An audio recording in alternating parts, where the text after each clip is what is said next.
मानहानि मामले में राहुल गांधी की याचिका को गुजरात हाईकोर्ट द्वारा खारिज कर दिया गया और 2 साल की सजा को बरकरार रखा गया है, जिसके बाद देश भर में कांग्रेस कार्यकर्ता धरना प्रदर्शन कर रहे हैं और बीजेपी के खिलाफ जमकर नारेबाजी कर रहे हैं। राजधानी शिमला में भी कांग्रेस कार्यालय के बाहर कांग्रेस ने प्रदर्शन किया और राहुल गांधी के समर्थन में जमकर नारेबाजी की गई।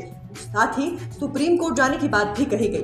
कांग्रेस प्रदेश प्रवक्ता देवेंद्र बुशहरी ने कहा कि 2019 मामले में गुजरात की अदालत ने मानहानि के मामले में 2 साल की सजा सुनाई थी और इसके खिलाफ गुजरात हाईकोर्ट में याचिका दायर की गई, लेकिन कोर्ट ने याचिका को खारिज कर दिया है और अब इस मामले को लेकर सुप्रीम कोर्ट का दरवाजा खटखटाया जाएगा। केंद्र में भारतीय जनता पार्टी की सरकार है और भाजपा सांसदों और विधायकों को चाहिए कि हिमाचल प्रदेश के हकों को जल्द दिलवाने में प्रदेश सरकार की मदद करे। ये बात मुख्यमंत्री सुखविंदर सिंह सुक्खू ने नादौन विधानसभा क्षेत्र के सेरा विश्राम गृह में पत्रकारों के प्रश्नों के जवाब में कही। इस मौके पर मुख्यमंत्री ने रेस्ट हाउस में आए हुए जनप्रतिनिधियों और लोगों की समस्याओं को भी सुना। इसके उपरांत मुख्यमंत्री का काफिला ऊना जिला के चिंतपूर्णी के लिए रवाना हो गया। मुख्यमंत्री सुखविंदर सिंह सुक्खू ने पूर्व मुख्यमंत्री और नेता प्रतिपक्ष जयराम ठाकुर ने मंडी में की पत्रकारिता के दौरान चंडीगढ़ में हिमाचल की हिस्सेदारी पर दिए गए बयान की भाजपा मांगों का समर्थन करती है, लेकिन प्रदेश सरकार का समर्थन नहीं करती पर पलटवार करते हुए कहा कि प्रदेश सरकार हिमाचल के हकों की लड़ाई लड़ने को तैयार है और इसके लिए भाजपा के नेताओं को भी आगे आना चाहिए। शुक्रवार दोपहर भारी बारिश के बीच छात्र संगठन एसएफआई ने राजभवन के बाहर जोरदार धरना प्रदर्शन किया। भारी बारिश के बावजूद एसएफआई के कार्यकर्ता राजभवन के पास प्रदेश सरकार के खिलाफ नारेबाजी करते रहे। छात्र संगठन एसएफआई ने नई शिक्षा नीति, छात्र संघ चुनाव बहाल करने और विश्वविद्यालय में कथित तौर पर गलत तरीके से की गई भर्तियों के खिलाफ प्रदर्शन किया।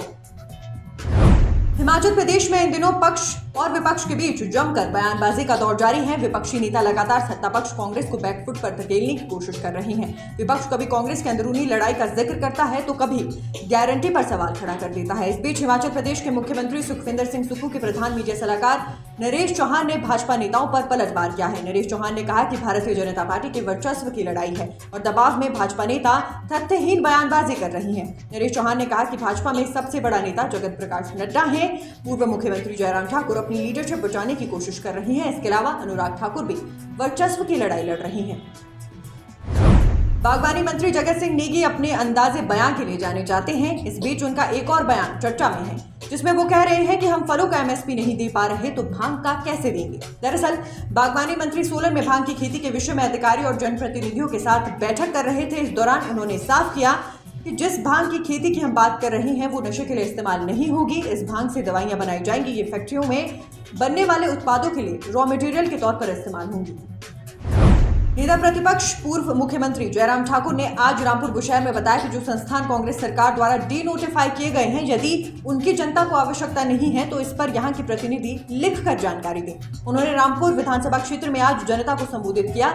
इस दौरान उन्होंने बताया कि हिमाचल प्रदेश में 1000 संस्थान कांग्रेस की सरकार द्वारा बंद किए गए हैं, जो लोगों की मांगों पर खोले गए थे। इसी के साथ रामपुर बुशहर में भी 10 महत्वपूर्ण संस्थान बंद किए गए हैं, जिसे लेकर उन्होंने लोक निर्माण विभाग के मंत्री विक्रमादित्य सिंह, सांसद प्रतिभा सिंह और विधानसभा क्षेत्र रामपुर के विधायक नंदलाल से जवाब तलब किया है। उन्होंने बताया है कि यदि इन संस्थानों के क्षेत्र में आवश्यकता नहीं थी तो इस पर वो जनता से बात करने के बाद लिखकर जानकारी दे कि जनता को इसकी आवश्यकता नहीं है।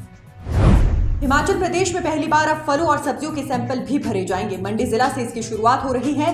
खाद्य सुरक्षा विभाग के अधिकारी खेतों से लेकर मंडी की तरफ रवाना होने और बाजार में बिकने के लिए पहुंचने पर फल और सब्जियों के सैंपल भरेंगे। जांच के लिए इन सैंपलों को मुंबई भेजा जाएगा। रिपोर्ट भी 40 के बजाय अब 14 दिनों में ही मिल जाएगी। फल और सब्जी में कीटनाशक और रसायन की मात्रा ज्यादा पाई गई तो भारतीय खाद्य सुरक्षा एवं मानक प्राधिकरण से अधिकृत लैब रिपोर्ट के आधार पर अदालत में मामला दर्ज करवाया जाएगा।